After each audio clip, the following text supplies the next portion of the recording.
धूप हमारे स्किन में सनबर्न पैदा कर सकता है और टैनिंग पैदा कर सकता है। ये आपने अच्छे से सुना होगा कि धूप की वजह से स्किन का कलर डार्क हो जाता है, काला हो जाता है। कभी कभी ये हमारी स्किन में एलर्जी भी पैदा कर सकता है। तो एलर्जी का मतलब कि खुजली वाले दाने भी पैदा कर सकता है। तो इसी खुजली वाली एलर्जी के बारे में हम लोग बात करेंगे, जिसका नाम है पॉलीमॉर्फस लाइट इरप्शन, PMLE। तो ये जो प्रॉब्लम होता है ये एक बहुत ही सामान्य प्रॉब्लम में गिना जाता है, इसकी गिनती की जाती है और ये देखा जाता है अधिकांश लोगों में 20 से 40 वर्ष की उम्र में, और महिलाओं में ये परेशानी रिलेटिवली ज़्यादा देखी जाती है। और इसका नाम पड़ा है पॉलीमॉर्फस, मतलब कि मॉर्फोलॉजी कई तरह की।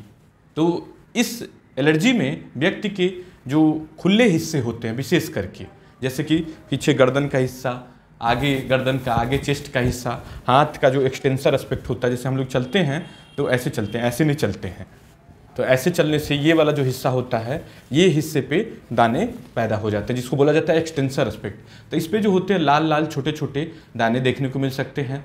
और कभी कभी ये दाने पानी भरे हुए भी, ऐसा महसूस होगा कि उनमें थोड़ा पानी भरा हुआ है, वेसिकल्स, छाले जैसे, फफोले जैसे। लेकिन ध्यान देने वाली बात यह है कि एक व्यक्ति में एक तरह का ही निशान आता है। जैसे किसी को लाल दाने हैं तो एक जैसे दिखने वाले लाल दाने ही पैदा होते हैं। किसी में पानी भरे हुए लाल दाने हैं तो उसमें बाकी निशान भी पानी भरे हुए दानों की तरह से होगा। मतलब एक व्यक्ति में मोनोमॉर्फिक होगा, लेकिन अलग अलग व्यक्ति में अलग अलग टाइप का है। तो इस वजह से इसका नाम पड़ गया पॉलीमॉर्फस लाइट इरप्शन।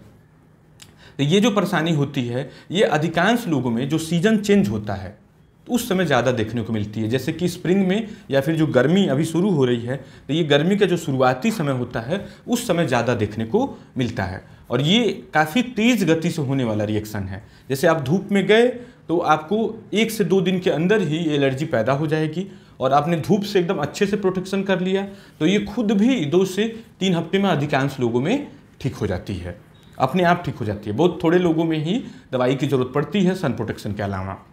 नेक्स्ट प्रश्न ये आता है कि इस परेशानी के होने के पीछे का कारण क्या है। तो इसके होने के पीछे का कारण है अल्ट्रावायलेट ए रेडिएशन, UVA। हम धूप में जानते हैं कि तमाम तरह के धूप के स्पेक्ट्रम होते हैं, जैसे कि UVA होता है, UVB होता है, UVC होता है, विजिबल रेज होते हैं, इंफ्रारेड होता है, फार इंफ्रारेड होता है।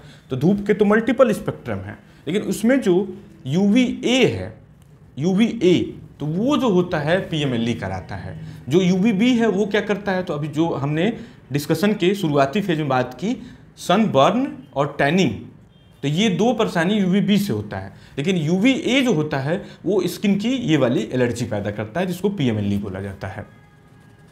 तो नेक्स्ट पार्ट आता है कि इसके डायग्नोसिस का। तो इसका डायग्नोसिस का जो होता है वो टिपिकल जो हिस्ट्री है कि हर साल गर्मी के शुरुआत में या स्प्रिंग में ये परेशानी हो जाती है।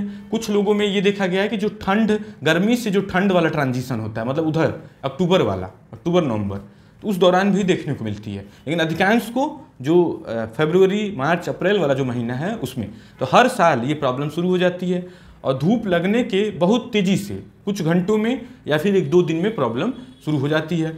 जो टिपिकल कैरेक्टरिस्टिक साइट है, जो निशान का जैसे हमने बात किया कि हाथ का बाहरी हिस्सा, गर्दन का आगे वाला हिस्सा, गर्दन के पीछे वाला हिस्सा, चेहरे का साइड वाला हिस्सा, तो ये जो साइट होती हैं ये टिपिकल क्लासिकल साइट होती हैं, जो खुले हिस्से होते हैं, जो रिलेटिवली ओपन एरियाज होते हैं, उन जगहों पे ये प्रॉब्लम होती है। तो हिस्ट्री से ही और थोड़ा एग्जामिनेशन से डॉक्टर पता कर लेता है, कुछ विशेष जाँच की ज़रूरत नहीं पड़ती है।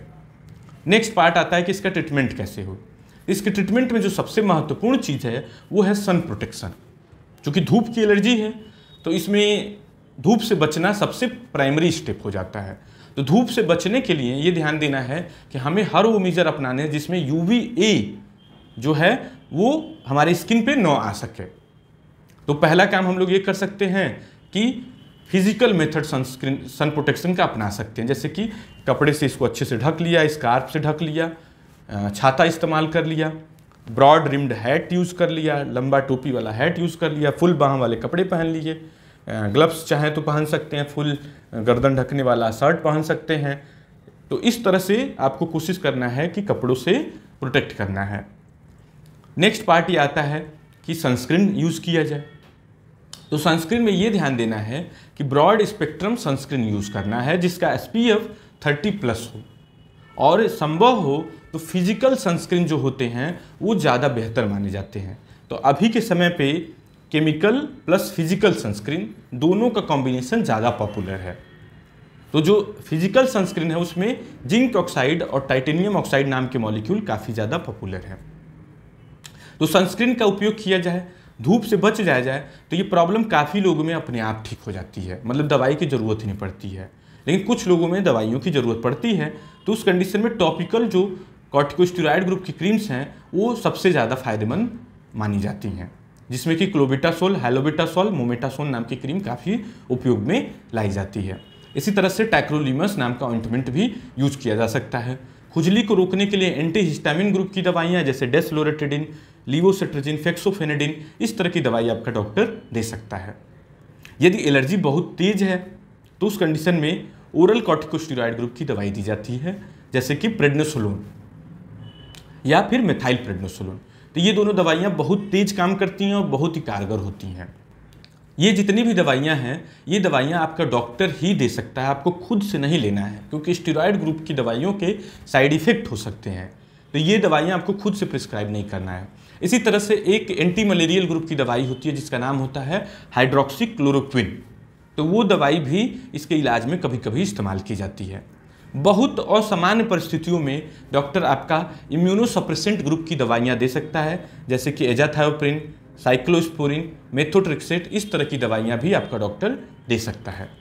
इसी तरह से कुछ केसेस में डॉक्टर फोटोथेरेपी देता है, मतलब लाइट की एलर्जी को, रोशनी की एलर्जी को ठीक करने के लिए रोशनी का ही प्रयोग, तो जिसको बोला जाता है फोटो हार्डनिंग। एक इफेक्ट होता है जिसमें गोली खा करके आपको धूप दिखाना होता है या फिर यूवी रेडिएशन के एक्सपोजर में डॉक्टर रखता है आपको, जिससे कि आपकी स्किन धूप के प्रति मजबूत हो जाती है। तो इसको बोला जाता है फोटो हार्डनिंग इफेक्ट।